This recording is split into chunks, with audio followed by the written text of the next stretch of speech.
Friends, ഇന്ന് ഞാൻ മുരിങ്ങയില കൊണ്ടൊരു സിമ്പിൾ റെസിപ്പി ഉണ്ടാക്കാൻ പോണത്. ഇത് നിങ്ങളിൽ പലർക്കും അറിയായിരിക്കും, പക്ഷെ അറിയാത്തവർക്ക് വേണ്ടിയാണ് കേട്ടോ. അതിനുവേണ്ടി ഞാനത് മുരിങ്ങയില ഒക്കെ നന്നായിട്ട് വൃത്തിയാക്കിയിട്ട് അതിൻ്റെ ഇതളെല്ലാം വേർപെടുത്തി എടുത്തു വച്ചിട്ടുണ്ട്. പിന്നെ നമുക്ക് ആവശ്യമുള്ളത് ഒരു വലിയ സവാള അരിഞ്ഞ് വെച്ചിട്ടുണ്ട്, ഒരു 3-4 പച്ചമുളക്, പിന്നെ ഒരു 6 കോഴിമുട്ട എടുത്തിട്ടുണ്ട്. പിന്നെ ഇതുണ്ടാക്കാൻ ആവശ്യമായ വെളിച്ചെണ്ണയോ സൺഫ്ലവർ ഓയിലോ എന്ത് വേണമെങ്കിൽ യൂസ് ചെയ്യാം. പിന്നെ ആവശ്യത്തിന് ഉപ്പ്, ഒരു പിഞ്ച് മഞ്ഞൾപ്പൊടി. അപ്പം നമുക്കിത് എങ്ങനെ ഉണ്ടാക്കാൻ നോക്കാം. അപ്പം എണ്ണ ഒഴിച്ചിട്ട് നമ്മളതിലേക്ക് ഉള്ളി, പച്ചമുളകും അതിലേക്ക് കുറച്ച് മഞ്ഞൾപ്പൊടി ഇട്ടു, ഉപ്പും ഇട്ടു. ഇതിന് ഒന്ന് ചെറുതായിട്ടൊന്ന് വഴറ്റിയെടുക്കാം. ഇനി നമുക്ക് എടുത്തു വെച്ചിരിക്കുന്ന മുരിങ്ങയില ഇതിലേക്ക് ഇട്ടിട്ട് ഇളക്കി കൊടുക്കാം. ഇത് നന്നായിട്ട് ഇടയ്ക്കിടയ്ക്ക് നന്നായിട്ട് ഇളക്കി കൊടുക്കണം. അപ്പം ഈ മുരിങ്ങയിലേക്ക് നന്നായിട്ടൊന്ന് വെന്ത് വരട്ടെ കേട്ടോ. അത് അടച്ചു വെക്കേണ്ട ആവശ്യമില്ല. നമുക്കിങ്ങനെ തന്നെ ഇളക്കി അത് വേവിച്ചെടുക്കാം. ഇപ്പം നമ്മുടെ മുരിങ്ങയിലേക്ക് ഏകദേശം നന്നായിട്ട് വെന്ത് വന്നു. ഇനി നമുക്ക് വേണമെങ്കിൽ കോഴിമുട്ട ഇതിലേക്ക് കുറച്ച് സ്പേസ് ഉണ്ടാക്കിയിട്ട് ഇതിലേക്ക് ഇട്ടിട്ട് നന്നായിട്ട് ഇളക്കാം.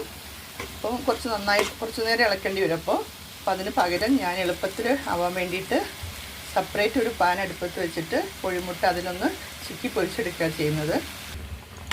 വേറൊരു പാൻ വെച്ചിട്ട് ഞാൻ കോഴിമുട്ട അതിലേക്ക് ഉപ്പും ചേർത്തിട്ട് ഇത് നന്നായിട്ടൊന്ന് എല്ലാം കൂടി നന്നായിട്ടൊന്ന് മിക്സ് ചെയ്തൊന്ന് വേവിച്ചെടുക്കാം.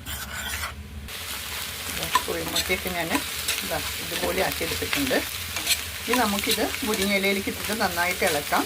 ഇനി വേണമെങ്കിൽ കുറച്ച് കുരുമുളക് പൊടി ചേർക്കാം. ഞാനിപ്പോൾ കുരുമുളക് പൊടി ചേർക്കുന്നില്ല. അപ്പം ഇത് നമ്മൾ പെട്ടെന്ന് നമുക്കൊരു തോരനൊക്കെ ഉപ്പേരിയൊക്കെ ഉണ്ടാക്കി കഴിക്കാൻ വേണമെങ്കിൽ ഇങ്ങനെ പെട്ടെന്ന് ഉണ്ടാക്കാൻ പറ്റും. നമ്മൾ വീട്ടിൽ മുരിങ്ങയിലയൊക്കെ ഉണ്ടെങ്കിൽ. ഞങ്ങൾക്ക് ഇവിടെ മുരിങ്ങയില കിട്ടാത്തതുകൊണ്ട് ഞാനിതിപ്പോൾ പച്ചക്കറിക്കാരൻ വന്നപ്പോൾ അവരെടുത്തൊന്ന് മേടിച്ചതാണ്. ചെറിയ കെട്ടിന് 20 രൂപയാണ്. അപ്പോൾ ഞാൻ അങ്ങനെ 2 കെട്ട് മേടിച്ചു. അപ്പോൾ അതുകൊണ്ടപ്പോൾ ഞാൻ ഉണ്ടാക്കുന്നത്. നമ്മുടെ നാട്ടിലൊക്കെ ഇഷ്ടംമാതിരി, നമ്മുടെ വീട്ടിലൊക്കെ ഇഷ്ടംമാതിരിയുള്ള സാധനമാണ്. നമുക്കൊക്കെ ഈസിയായിട്ട് ഉണ്ടാക്കാം. പെട്ടെന്ന് ഉണ്ടാക്കാൻ പറ്റുന്ന ഒരു കറിയാണ്. എല്ലാവരും ഒന്ന് ട്രൈ ചെയ്ത് നോക്കണം കേട്ടോ.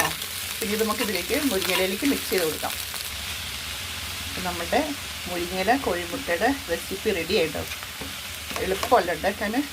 അപ്പോൾ നിങ്ങൾ അറിയാത്തവർക്ക് വേണ്ടിയാണ് കേട്ടോ ഇതൊക്കെ. അറിയാവുന്നവർ ക്ഷമിക്കുക. അപ്പോൾ അറിയാത്തവർ ഇതൊക്കെ ഒന്ന് ഉണ്ടാക്കി നോക്കുക. വീഡിയോ ഇഷ്ടമായാലും ലൈക്ക് ചെയ്യാനും സബ്സ്ക്രൈബ് ചെയ്യാനും ഷെയർ ചെയ്യാനും മറക്കരുത് കേട്ടോ.